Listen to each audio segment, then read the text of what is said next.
And I think one of the most overlooked aspects of being a good golfer is how good your grip is, especially the left hand. It really separates the quality ball strikers from those who just wish they were. So in this video, I want to cover some of the basics, but also some of what I think are the real hidden factors in the left hand grip that will really allow you to turbocharge your power and give you the most control over the blade so you can hit the longest and straightest shots you've ever hit.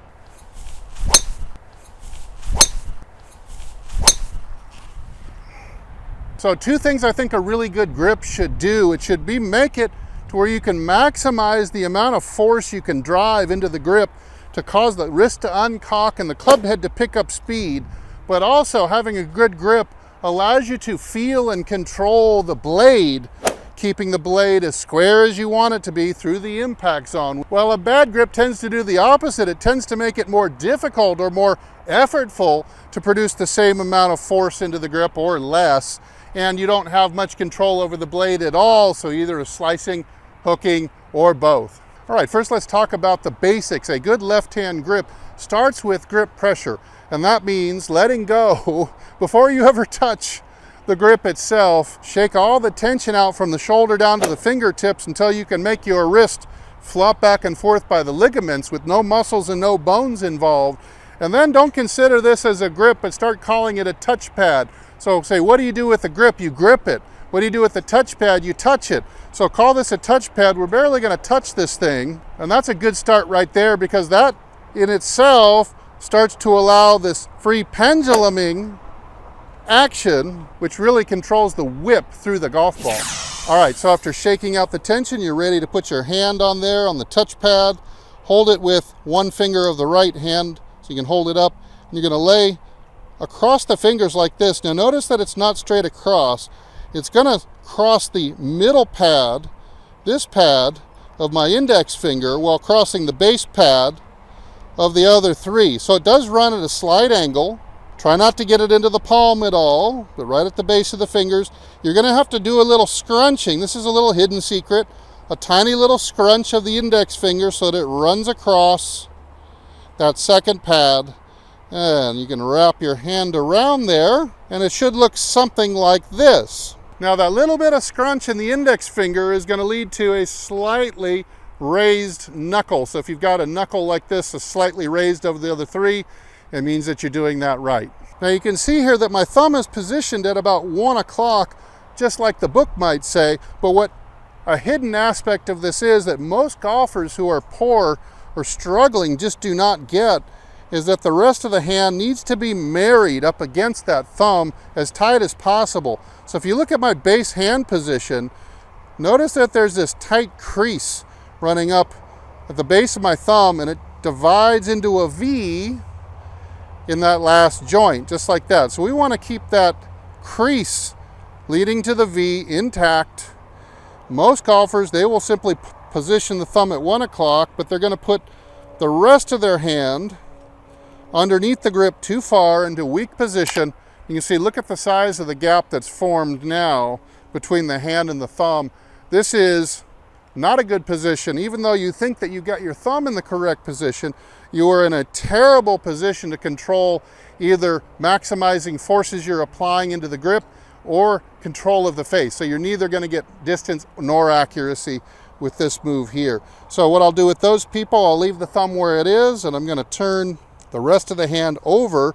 If you can't read the logo of your glove with your left eye, you have not turned the grip over enough, not turned the fingers over enough. So for a lot of you out there, it may really feel like the left hand is turned palm down with that thumb tight up against the side of the hand like that.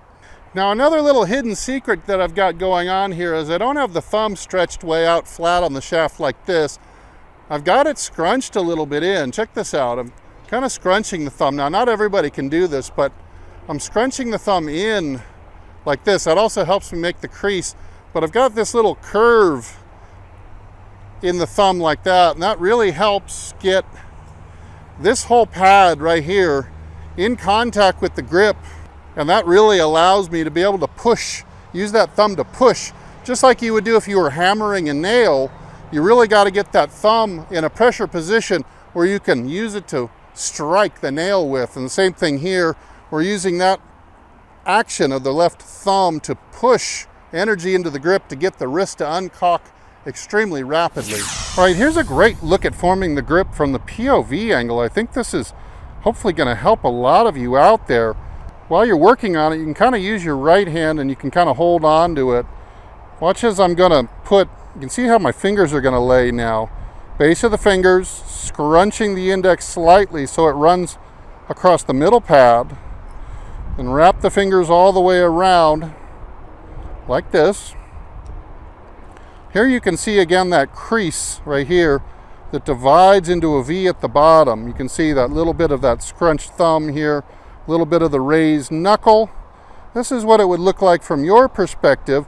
Again, I was telling you, you should be able to read the logo of your glove, at least with your left eye, like this. So that's an outstanding grip right there. This is a neutral grip as opposed to a weak grip would look more like this, like Hogan had, and then a strong grip would be over the top at 2 o'clock thumb, a little bit more like this. So then I can really read the logo of the glove like this.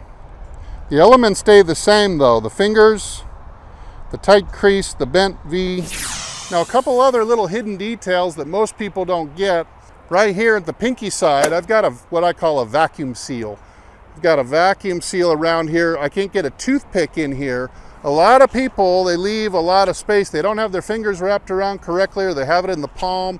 And look, I can get almost my entire finger wedged in there now, but not so when I've got a good grip on there, and it's the base of the fingers, and the fingers are wrapped around not tightly, but they're wrapped around just conforming to the grip like this, so that I have a beautiful vacuum seal. You'll see if I take my thumb off, the same vacuum seal also exists on the other side. In the index finger, I've got this vacuum seal. I'll show you from this angle. You've got this finger also vacuum sealed around, so nothing can fit in there. This doesn't mean I'm gripping it tight. In fact, the more you can get the fingers wrapped around correctly and you get this vacuum seal going, you don't have to grip it as hard. You can grip it softer and softer and softer, and yet the hands, they won't lose control at the bottom. And this is what is really the key to having a good, powerful swing. You can also see the vacuum seal on the pinky side. Here you can easily see the vacuum seal on the index finger side. And what this helps me to do is, I'm not forming this by squeezing it tight, but it enables me to really let the tension down to almost zero, because I'm looking for a free pendulum, 180 degree, almost a gravity assisted range of motion at the wrist.